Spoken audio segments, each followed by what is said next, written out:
जय हिंद प्यारे साथियों।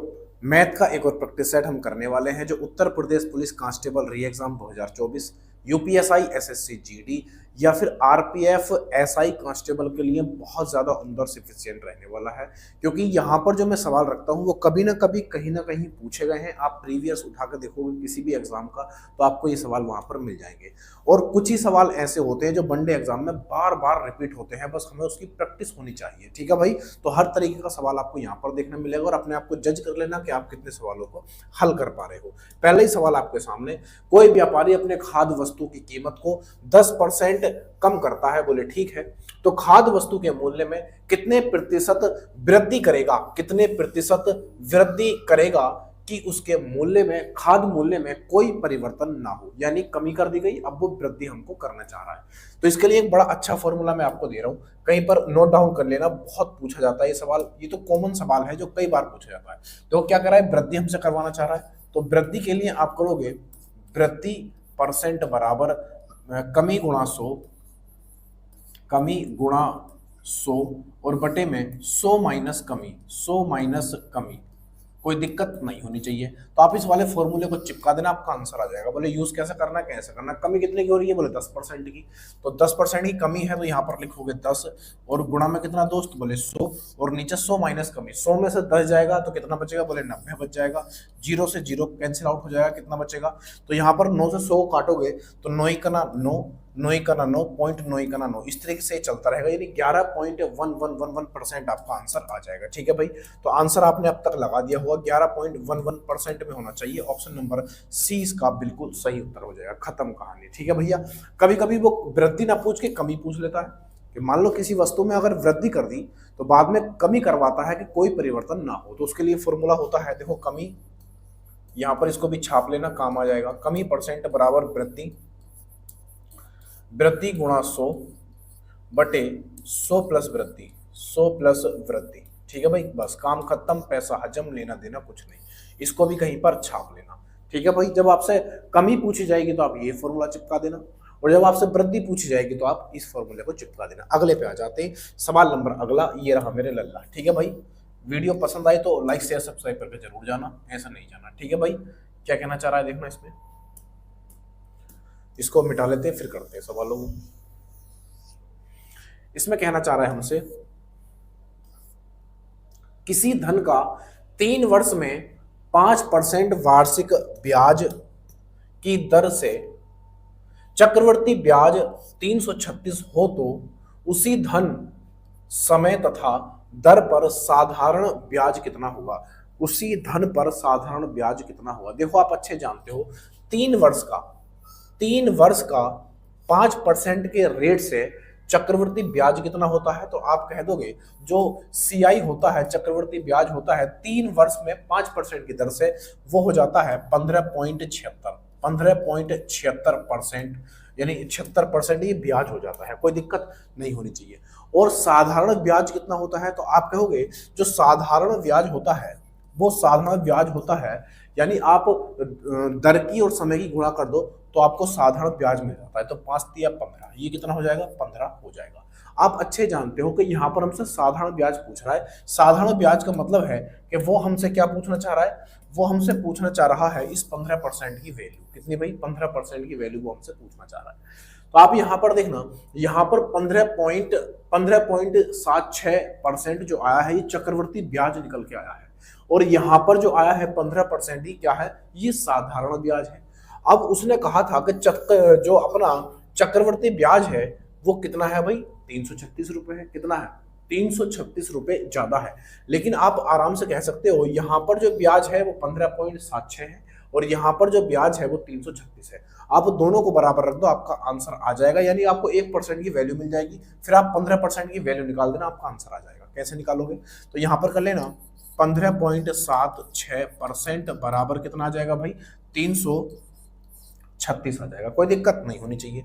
1% की वैल्यू जो आप यहाँ से निकालोगे तो ये बनेगा 336 और बटे में कितना आएगा, आप कहोगे 15.76 आ जाएगा। ठीक है भाई, 7 से यहाँ से पॉइंट उड़ा दो तो यहाँ पर 2 जीरो लग जाएंगे। जब आप यहाँ पर 2 जीरो चिपकाओगे तो ये बनेगा इस तरीके से, यानी 33,600 और नीचे बनेगा कितना, 1576। ठीक है भाई, जब आप इसकी काटाफिटी मचाओगे, इससे ही कटेगा, कितनी बार कट जाएगा, तो ये कटेगा 21.31 बार ये कट जाएगा। ठीक है भाई, कोई दिक्कत नहीं होनी चाहिए। आप 1576 से जब 33,600 को काटोगे तो ये 21.31 बार कट जाएगा। ठीक है भाई, आपको चाहिए क्या 15% की वैल्यू, तो आप क्या करोगे, यहाँ पर 15 की गुणा कर दोगे। क्यों करोगे 15 की गुणा, क्योंकि हमें साधारण ब्याज चाहिए। वो कह रहा है कि वही धन, वही समय, वही दर, आपको उस सब चीजों पर, तीनों चीजों पर आपको साधारण ब्याज बताना है। और साधारण ब्याज की वैल्यू कितनी है, 15%, और 1% की वैल्यू कितनी आई है, 21.31 आई है। आप जब इन दोनों की मल्टीप्लिकेट करोगे यानी गुणा करोगे तो ये समथिंग कितना आ जाएगा भाई, ये आ जाएगा 15 का 15 का 5, एक कैरी हो जाएगा, 15 तिया 45 और एक 46 हो जाएगा। ठीक है भाई, यहाँ पर आंसर हो जाए, कैरी कितना हो जाएगा, 4 हो जाएगा। 15 का 15, 15 और 4 कितना होगा, 15 और 4 19 हो जाएगा। और यहाँ पर 15 दूनी 30, 30 और 1 31, कितना हो जाएगा, 31, कितना होगा भाई, ये हो जाएगा 31। यानी आपका जो आंसर आएगा मेरे दोस्त, वो कितना दो, पॉइंट कितने के बाद, 2 के बाद है, तो आप यहाँ पर क्या लगा दोगे, पॉइंट लगा दोगे, तो ये आएगा 329 इसका आंसर आ जाएगा। लमसम है, देखो यहाँ पर आप देखोगे तो 74 है ना, थोड़ा सा ऊपर नीचे है पॉइंटों में, लेकिन आपको जो आंसर होगा वो 319 पॉइंट कुछ हो जाएगा। ठीक है भाई, 319 पॉइंट कुछ, ऑप्शन नंबर ए इसका बिल्कुल सही उत्तर हो जाएगा। डिजिट इसमें ऐसे आ जाते हैं कभी कभी कि कैलकुलेशन में थोड़ी ऊपर नीचे हो जाती है, लेकिन आंसर क्या बनेगा, आंसर बनेगा 319.76 होना चाहिए था, या फिर 65 होना चाहिए, उससे कोई दिक्कत नहीं है, पॉइंटों में थोड़ा सा ऊपर नीचे है। तो आंसर आपका मिल चुका है, ऑप्शन नंबर ए इसका बिल्कुल सही उत्तर हो जाएगा। अगले पे आ जाते हैं, देखना भाई क्या कह रहा है अगला सवाल, इसको मिटा लेते हैं।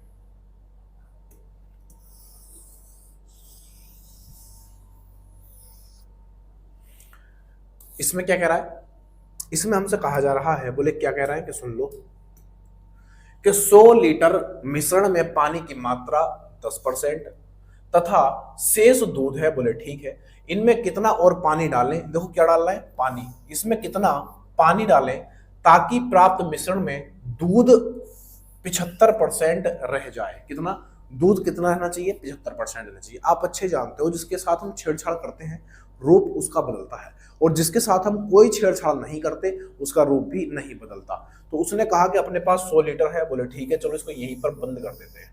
100 लीटर अपने पास क्या है, मिश्रण है, और इस मिश्रण में पानी कितना है, आप कहोगे पानी इसमें 10% है, तो यहां पर मैं लिख देता हूं पानी, पानी कितना, बोले 10%, बोले ठीक है 10% है, और शेष क्या है, दूध है, और बाकी जो बचा वो क्या है, दूध। बाकी क्या बचा, आप कहोगे 90% जो बचा वो दूध है। ये मैंने एक रेशियो बना दिया, बोले ठीक है। अब वो कह रहा है कि इसमें कितना पानी डालें, देखो क्या चीज मिला रहा है, हम मिला रहे हैं पानी, तो मैंने पानी यहां पर लिख दिया, यानी कि पानी का रूप बदलना चाहिए। दूध पहले जितना था बाद में भी उतना ही रहना चाहिए, उसकी मात्रा तो घटनी बढ़नी नहीं चाहिए, बोले ठीक है। अब वो कह रहा है कि इसमें कितना पानी डालें कि दूध की मात्रा 75% हो जाए, दूध कितना हो जाए, बोले 75% हो जाए। तो बताओ पानी कितना पड़ेगा इसमें, आप कहोगे 25%, क्योंकि कोई भी चीज अपने आप में 100% होती है, बोलो भाई हाँ या ना। अब यहां से आप काटाफिटी कर सकते हो, देखो 0 से 0 उड़ा दो, ऊपर से आप 0 से 0 कैंसिल आउट कर दोगे, इसको काट लोगे तो 25 तिया 75 3 बार, यानी कि नया रेशियो जो आपको मिलेगा मेरे दोस्त वो कितना मिल जाएगा, नया रेशियो आपको मिलेगा, ऊपर मिलेगा 1 अनुपात, यहाँ पर मिलेगा 9 और यहाँ पर मिलेगा 1 और अनुपात यहाँ पर मिलेगा 3। अब मुझे आप ये बताओ, मैंने अभी आपको बताया था कि जिसके साथ हम छेड़छाड़ करते हैं रूप उसका बदलता है, तो हमने छेड़छाड़ किसके साथ करनी है भैया, पानी के साथ। तो दूध का रूप तो नहीं बदलना चाहिए, यहाँ पर 9 है यहाँ पर 3 है, ये तो गलत बात है। तो आप कहोगे क्या करें, बोले इसको एक जैसा बनाओ, ऊपर अगर 9 है तो नीचे भी 9 कर दो। जैसे ही आप 9 करोगे इसको तो आपको यहाँ पर 3 से मल्टीप्लाई करनी पड़ेगी। अनुपात का रूल होता है कि अगर आपने एक में मल्टीप्लाई करी है तो दूसरे में भी आपको मल्टीप्लाई करनी पड़ेगी। ठीक है भाई, अब यहां पर आप देखोगे तो टोटल वैल्यू कितनी है मिश्रण की, अनुपात में आप कहोगे 10 है। ठीक है भाई, कितनी है 10। यहां पर देखोगे 3 3 9, दूध पहले भी 9 था और दूध बाद में भी 9 बन चुका है। लेकिन मैं आपसे यहां पर कहूंगा पानी कितना डाल दिया हमने, पहले 1 था बाद में 3 हो गया, तो कितना पानी डाला, आप कहोगे 2 पानी डल गया। कितना दोस्त, आप कहोगे कि यहाँ पर 2 पानी डल चुका है। कितना, 2 पानी मैंने यहाँ पर डाल दिया। अगर आप कहोगे पूरा का पूरा मिश्रण 9 और 1 10, टोटल मिश्रण कितना 10, लेकिन सवाल के अंदर टोटल मिश्रण कितना है, आप कहोगे 100। तो यहाँ पर हमें 1 की वैल्यू मिल जाएगी। इससे काटाफिटी मचाओगे, 1 की वैल्यू कितनी आएगी, बोले 10 आ जाएगी। 10 मतलब 10 लीटर, 10 लीटर आ चुकी है। हमने डाला कितना है, वो कह रहा है कितना पानी डालें, तो मैंने कितना डाला है, बोले 2 डाला है। अगर मैंने 2 डाला है तो इसकी लीटर में वैल्यू कितनी है, तो 1 की वैल्यू अगर 10 है तो 2 की वैल्यू कितनी होगी, बोले 20 हो जाएगी। ऑप्शन नंबर इसका डी सही उत्तर हो जाएगा, कोई दिक्कत नहीं होनी चाहिए। ठीक है भाई, option number D is the right answer. Option number D इसका बिल्कुल सही उत्तर हो जाएगा। हमें रेशियो बनाना होता है ऐसे सवालों में। ऐसे सवालों में सबसे ज्यादा जरूरत पड़ती है कि हम किस चीज को मिला रहे हैं। जिस चीज को हम मिलाते हैं रूप उसका बदलता है, और जिस चीज को हम नहीं मिलाते उसका रूप नहीं बदलता। ठीक है भाई, अगले पे आ जाते हैं। सवाल नंबर अगला ये रहा आपके सामने। ठीक है भाई, सवाल नंबर अगला ये रहा मेरे लल्ला। आराम से इसको भी बना डालेंगे। देखना भाई क्या कह रहा है, इसको मिटा लेंगे पहले।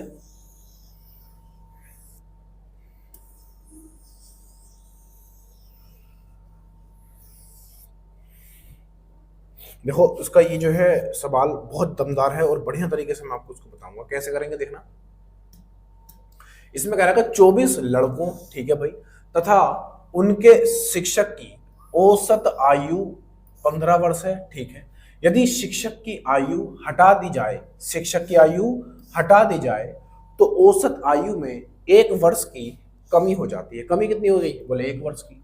शिक्षक की आयु हमसे पूछ रहा है, किसकी, शिक्षक की आयु पूछ रहा है। देखो औसत का सवाल है, ट्रिक बताता हूं उसकी कैसे करोगे।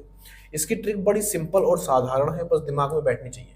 मैं आपसे कह रहा हूं कि 24 लड़के हैं और 1 शिक्षक है, टोटल कितने हुए, आप कहोगे 25 हो गए। शाबाश, आपका बिल्कुल सही आंसर है भैया।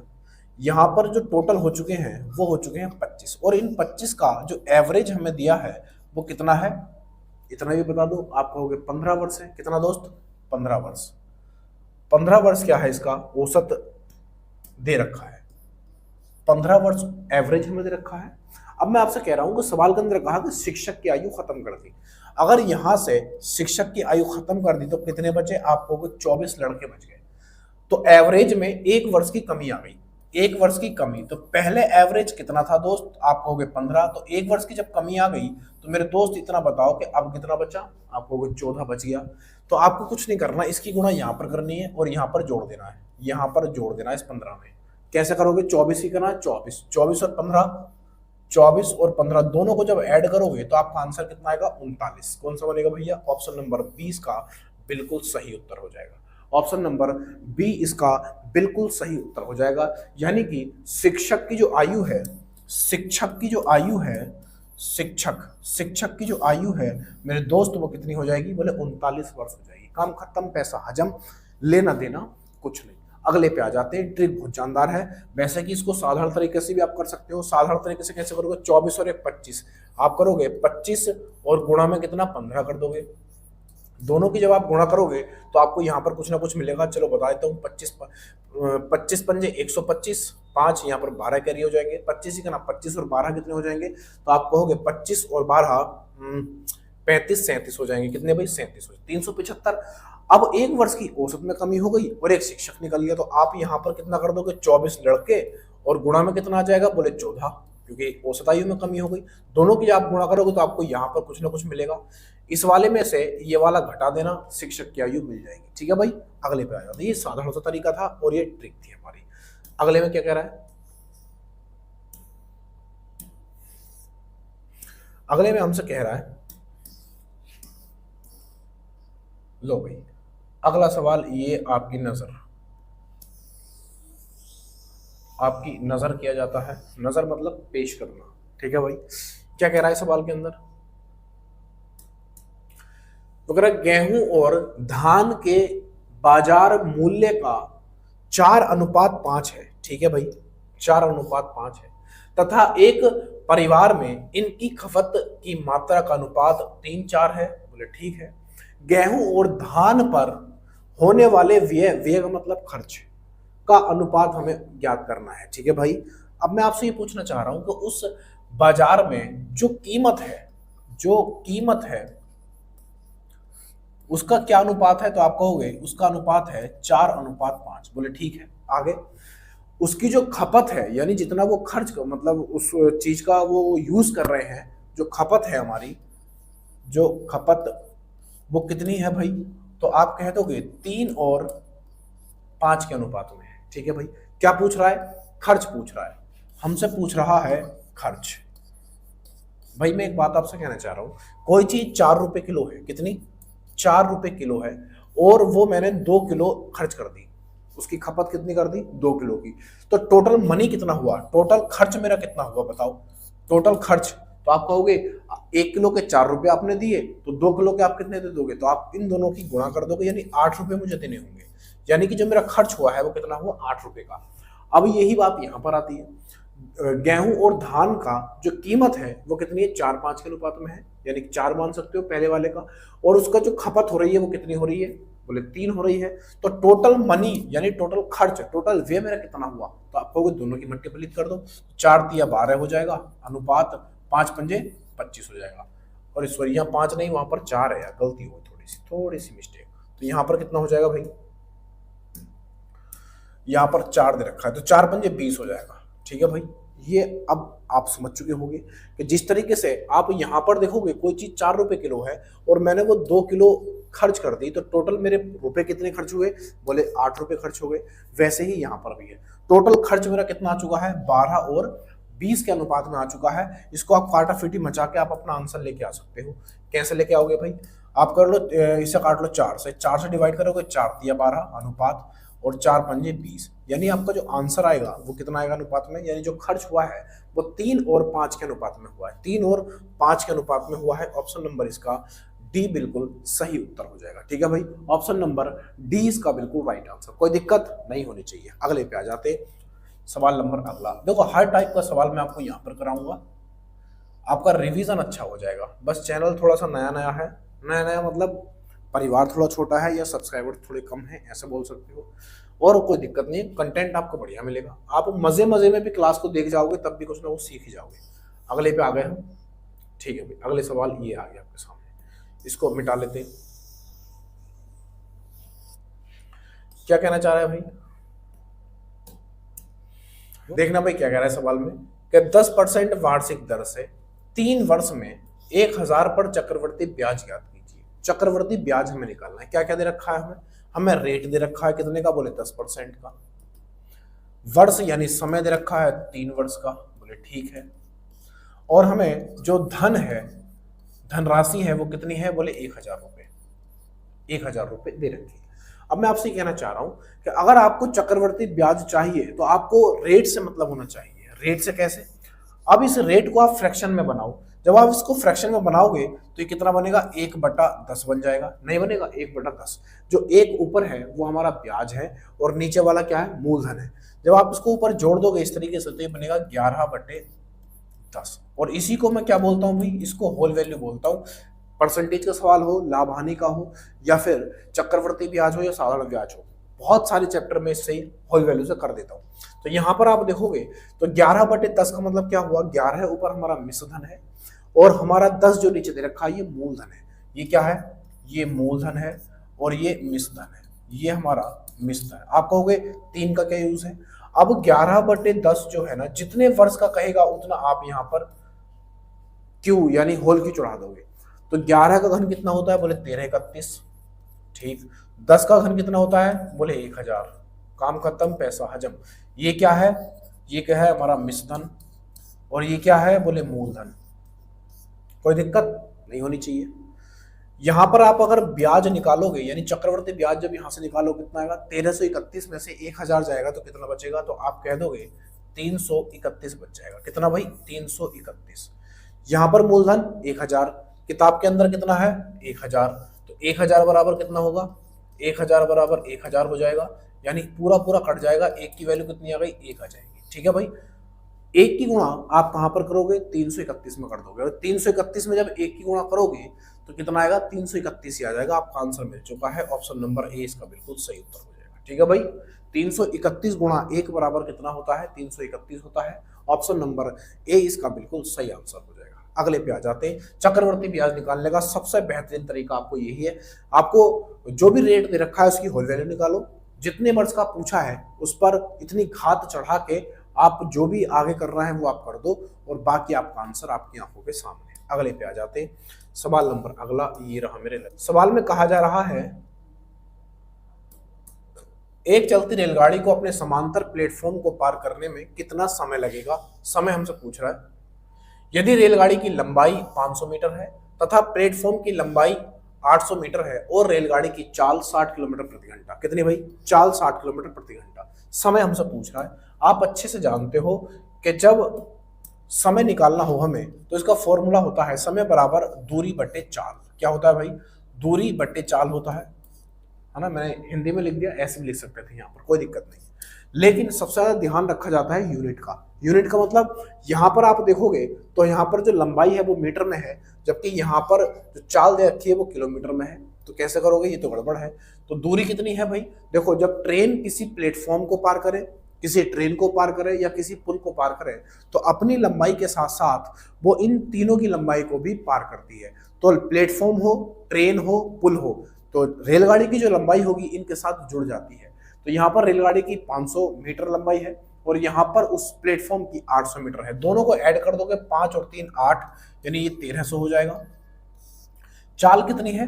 60 किलोमीटर प्रति घंटा। देखो यहाँ पर ये 60 किलोमीटर है और उस किलोमीटर को जब आप मीटर प्रति सेकंड में बदलोगे तो आपको अच्छे से पता होगा। तो 5/18 से गुणा करते हैं। 5/18, 18 कहाँ चला जाएगा? बोले ऊपर चला जाएगा। बस काम खत्म, पैसा हजम, लेना देना कुछ नहीं। काटाफिटी मचा दो, 0 से 0 कट जाएगा। 6 तिया होता है 18, ठीक है भाई। और कितना आ जाएगा भाई? 13 तिया 39, 13 तिया 39 यानी 390/5। और कट सकते हो? बोले हाँ। तो 5 सत्ते कितना हो जाएगा भाई? 5 सत्ते 35 होता है 4 और 5 अट्ठे 40, यानी कि उसको पार करने में कितना समय लगेगा? तो आप कहोगे 78 सेकंड लगेंगे। कितने भाई? 78। ऑप्शन नंबर ए खत्म आंसर। ठीक है भाई, ऑप्शन नंबर ए इसका बिल्कुल सही उत्तर हो जाएगा। कोई दिक्कत नहीं होनी चाहिए। अगले पे आ जाते हैं। हल्का सा सवाल था बिल्कुल। अगले सवाल में क्या कह रहा है भाई?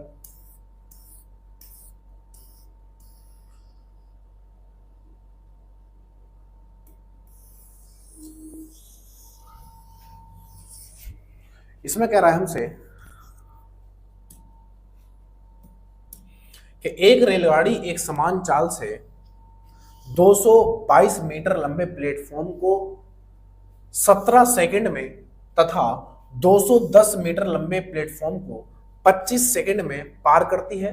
रेलगाड़ी की चाल किलोमीटर प्रति घंटा में बतानी है। एक ही बार में इसका आंसर बताऊंगा, कैसे देखना। देखो, बहुत गजब का आंसर लेके आओगे आप एक ही बार में। जब आपसे क्या पूछी जा रही है भैया? चाल। आपसे चाल पूछी जा रही है तो जो भी आपको यहां पर दूरी दे रखी है, दूरी, तो आप उन दूरियों का अंतर यानी कि d2 माइनस d1 और समयांतर, समयांतर मतलब t2 माइनस t1, ये आप कर देना, आपका आंसर आ जाएगा। आपका आंसर आ जाएगा। कैसे आएगा भाई? देखना जरा। यहाँ पर d2 और d1 यानी कि 210 में से अगर 122 जाएगा, कितना बचेगा? 210 में से 122 आप निकालोगे तो यहाँ पर 8 बचेगा और यहाँ पर 8, 88 बच जाएगा। तो ऊपर तो बचा 88, ठीक है भाई। t2 माइनस t1, t2 कितना है यहाँ पर? 25 और वहां पर 17, 25 में 17 जाएगा, कितना बचेगा? तो आप कह दोगे यहाँ पर 8 बच जाएगा। लेकिन ये जो आई है ना चाल, ये मीटर प्रति सेकंड में आई है। पूछी किसमें? हमसे किलोमीटर में। तो किलोमीटर में बनाने के लिए आपको 18/5 से गुणा करनी होगी। ये चीज आपको पता होगी, ठीक है भाई। काट लो इसको। जब इसको काटोगे तो ये कितनी बार कटेगा? बोले 11 बार कटेगा। 11 की और 18 की जब आप गुणा करोगे तो एक बार दूर करके और एक बार नजदीक करके जोड़ दो तो 198 हो जाएगा और नीचे कितना आ जाएगा भैया? 5 आ जाएगा। काटाफिटी मचाओगे, आपका आंसर किलोमीटर में निकल के आ जाएगा। तो 5 तिया कितना होता है भैया? 5 तिया 15, 3 आएगा। ये आंसर हमारा नहीं होगा। 5 तिया 15, यहां पर कितना बचेगा? 5 तिया 15, 4 बचेगा। तो 5 सत्ते 35, 5 नम 45, 5 नम 45, 5 नम 45, ये आ जाएगा। यानी आप कर लोगे 39 पॉइंट यहाँ पर लगाओगे, कितना बचेगा? 4 और 5 अट्ठे 40 हो जाता है। कितना भाई? 5 अट्ठे 40 हो जाता है। तो 39 पॉइंट कुछ आना चाहिए। 39 पॉइंट कुछ इसमें दे रखा है। ऑप्शन नंबर डी इसका बिल्कुल सही उत्तर हो जाएगा। आने भाई 5 तिया 15 और 5 नम 45, 3 बचेगा ना, तो 5 छंग 30 हो जाएगा। 5 छंग 30, 39.6 बिल्कुल सही आंसर है। 39.6 इसका बिल्कुल सही आंसर हो जाएगा। इस चीज को आप याद रखना। ये इसका एक बेसिक तरीका भी है, उसे ना करो तो बेहतर है। इसको याद रख लो। दोनों दूरियों में अंतर और नीचे समयांतर, आपकी चाल निकल के आ जाएगी। ऑप्शन नंबर डी इसका बिल्कुल सही उत्तर है। अगले पे आ जाते हैं। देखना भाई क्या कह रहा है, इसको मिटा लेते हैं फिर करते हैं। वगैरह ए तथा बी किसी कार्य को 16 दिन में पूरा करते हैं, बोले ठीक है। जबकि ए अकेला इस कार्य को 24 दिन में पूरा करता है, बी अकेला इस काम को कितने दिन में करेगा। लॉलीपॉप सा सवाल है बिल्कुल, सिर्फ वो ये जानना चाह रहा है कि आपको फंडा इसका पता है या नहीं। तो देखो ए और बी किसी काम को कितने दिन में, बोले 16 दिन में कर लेते हैं। जबकि ए अकेला इस काम को कितने दिन में कर रहा है, तो आप कहोगे वो कर रहा है 24 दिन में। तो दोनों का जो एलसीएम लेते हैं वो हमारा टोटल काम निकल के आता है। तो 48 इसका एलसीएम हो जाएगा। तो 16 दिया 48 और 24 दूनी 48। ए और बी की क्षमता कितनी है, 3 है। जबकि ए अकेले की क्षमता कितनी है, 2 है। तो बी की क्षमता कितनी आ गई, तो आप कहोगे बी की क्षमता 1 आ जाएगी। जिसका समय चाहिए उसकी क्षमता से भाग लगा दो, आपका आंसर आ जाएगा। तो 48 हमें काम कराना है, 48 काम कराना है, किससे कराना है, बोले बी से करवाना है। और बी की क्षमता कितनी है, 1। तो 48 को जब 1 से भाग करोगे तो कितना आएगा, बोले 48 आ जाएगा। यानी कि बी अकेला इस काम को 48 दिन में खत्म करेगा। कितने भैया, 48 दिन में। ऑप्शन नंबर 20 का बिल्कुल सही आंसर हो जाएगा। Option number b is the right answer. अगले पे आ जाते, ठीक है भाई। काम खत्म, पैसा हजम, लेना देना कुछ नहीं। अगले में क्या कह रहा है, इसको मिटा लेते हैं फिर करते हैं। ये कह रहा है 10 वर्ष पूर्व ए की आयु बी की आयु की आधी थी, बोले ठीक है। ए की आयु बी की आयु की आधी थी। यदि उनकी वर्तमान आयु 3-4 है तो उनकी वर्तमान आयु का योग बताना है। उनकी वर्तमान आयु का योग, बढ़िया सा फंडा बताता हूं। वो कह रहा है हमसे कि ए और बी है, ठीक है, यहां कर देते हैं। ए और बी ये 2 लोग हैं, और ए और बी जो है भाई साहब, वो कह रहा है ए की जो आयु है वो बी की आयु की आधी है। तो बी की आयु अगर 2 मान लूं तो इसकी 1 हो जाएगी, हो गई आधी। ये मैंने अनुपात बना दिया। लेकिन ये कब की बात है, ये 10 वर्ष पहले की बात है। कब की भाई, ये 10 वर्ष पहले की बात है। -10 कर दूं, -10 कर दूं, बोलो भाई। देखो जब पहले कहेगा तो -10, जब बाद कहेगा तो प्लस कर देते हैं। बात समझ में आई तो बोलो हाँ। 10 वर्ष पहले 1 और 2 का अनुपात था।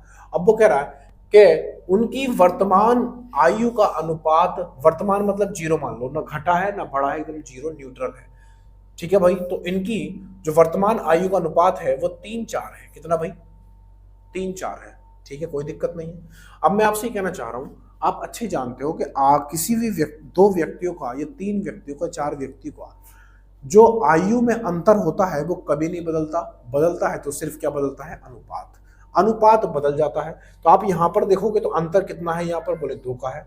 यहां पर अंतर चेक करोगे, बोले कितना है, 2 का है। अगर ये अंतर समान नहीं होता तो हमें समान करना पड़ता, वो मैं तरीका बताता कैसे होता। लेकिन यहाँ पर अंतर क्या है, समान है। तो यहाँ पर आप देखोगे यहाँ पर 2 का अंतर है, लेकिन यहाँ पर कितने का अंतर है, तो आप कहोगे 10 का अंतर है। वर्तमान में आने में और 10 वर्ष पहले जाने में अंतर कितना, बोले 10 का। तो 1 यूनिट की वैल्यू कितनी आ जाएगी, तो 1 यूनिट की वैल्यू यहाँ पर 5 आ जाएगी। कोई दिक्कत भाई, 1 यूनिट की वैल्यू 5 आ चुकी है। उसने कहा कि वर्तमान आयु का योग बताओ, तो वर्तमान वाली तो ये है, और इन दोनों की आयु का जो योग है वो कितना है दोस्त, 4-3-7। 4-3-7 अनुपात में 7 है, जबकि 1 की वैल्यू कितनी है, 5 है। तो 1 की वैल्यू अगर 5 है तो 7 की कितनी हो जाएगी, तो आप कहोगे 35 हो जाएगी। कितनी भाई, 35 हो जाएगी। ये आंसर है हमारा।